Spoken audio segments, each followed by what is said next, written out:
so here's my setup. I've got, instead of chalk that I'm going to draw with, I've got a placemat that's going to be my cell, and this nice little bowl that's going to be my nucleus for the cell. And then I've got my blue maternal chromosomes, too short, too medium, too long. My red paternal chromosomes from dad, too long, too medium, too short. And then I've got several just little pieces of plastic drinking straws. I've got 6, the more the merrier. But let's go ahead and get started. So the first step is to draw your cell membrane around where your cell is going to be. You can use sidewalk chalk if you're outside, or I'm just going to use this placemat as my cell. And then what I'm going to do is I'm going to either draw a nucleus inside, or in my case, just put my nucleus inside my cell. And it says that I want to place 1 long, 1 medium, and 1 short pipe cleaner of each color in the center of my cell.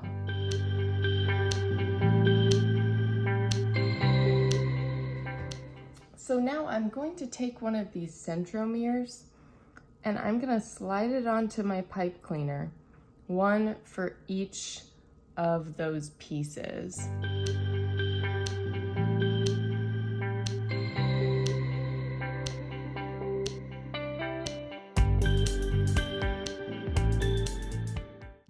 One of each chromosome of each color with centromeres on the middle.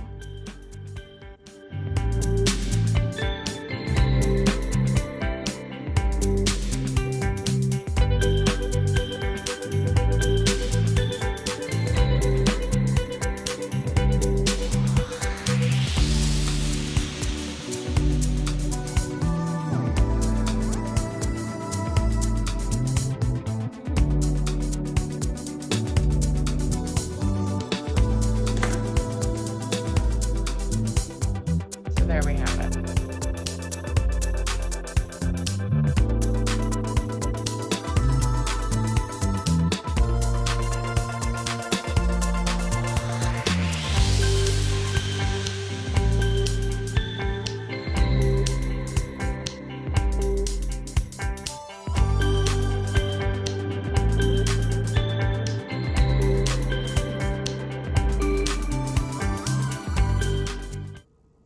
So, at the start of meiosis, we've got 1 diploid cell with 3 pairs of homologous chromosomes.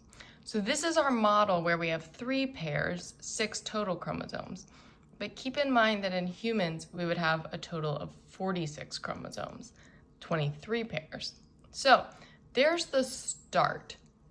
Next, we need to go to the stage DNA replication.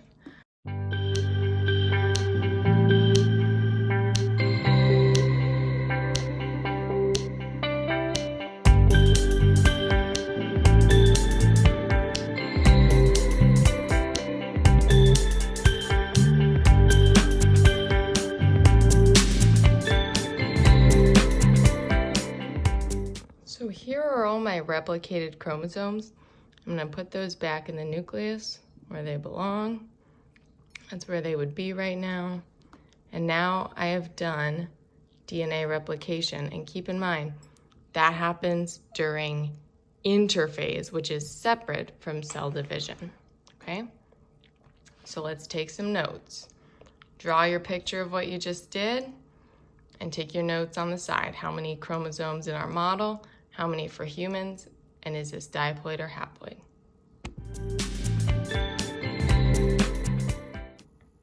All right, so now we've taken our notes on DNA replication. And so I have 6 pairs of chromosomes, or 12 in total, instead of just the original 6. So I've copied every chromosome, and that happened during interphase.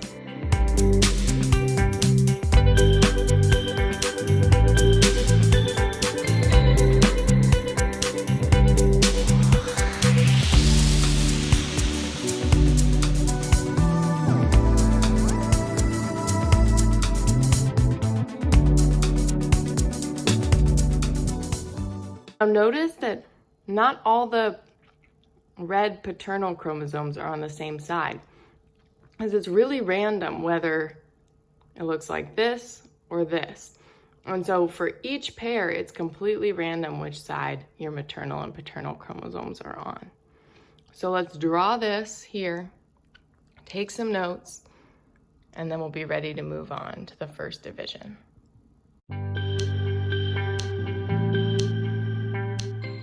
I've got my 3 pairs lined up, my 3 pairs of duplicated homologous chromosomes.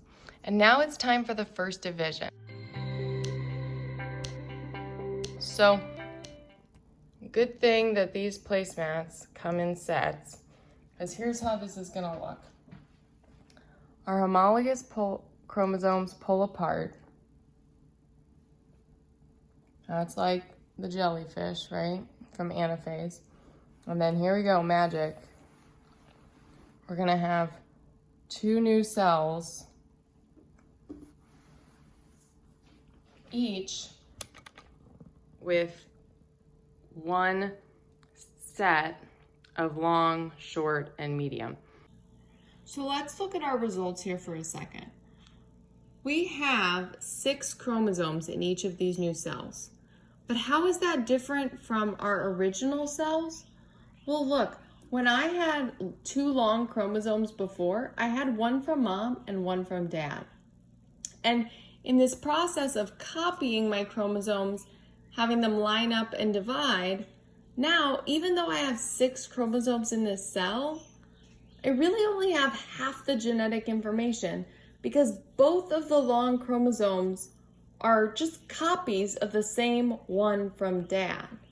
And so that's why I'm actually going to call these 2 new cells haploid cells, because yes, they each have 6 chromosomes, but those are just copies of the same genetic information.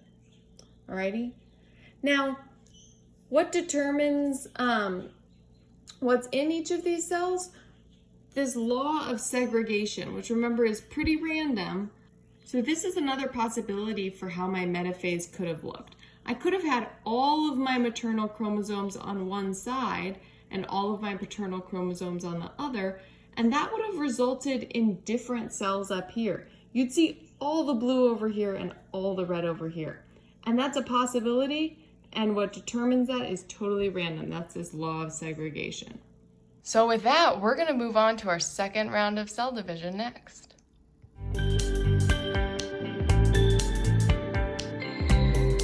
Okay, so we've divided once and we're going to divide one more time, division round 2. So let's start here. Now, we're going to have to take our centromeres off, just like the instructions say, because each of these copied chromosomes are now going to split apart in our second round. So we've got at metaphase, the chromosome copied pairs line up. And then anaphase, they pull apart, remember, like the jellyfish. Pull apart. And now magic, i.e. more placemats. Boom, look at that, it's magical.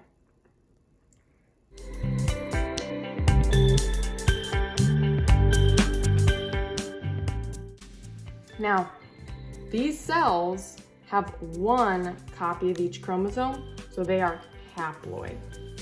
Same thing happens here.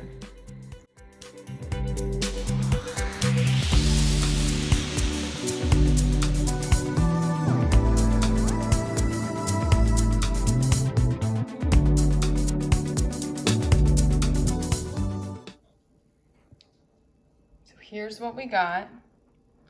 We have our 4 haploid cells.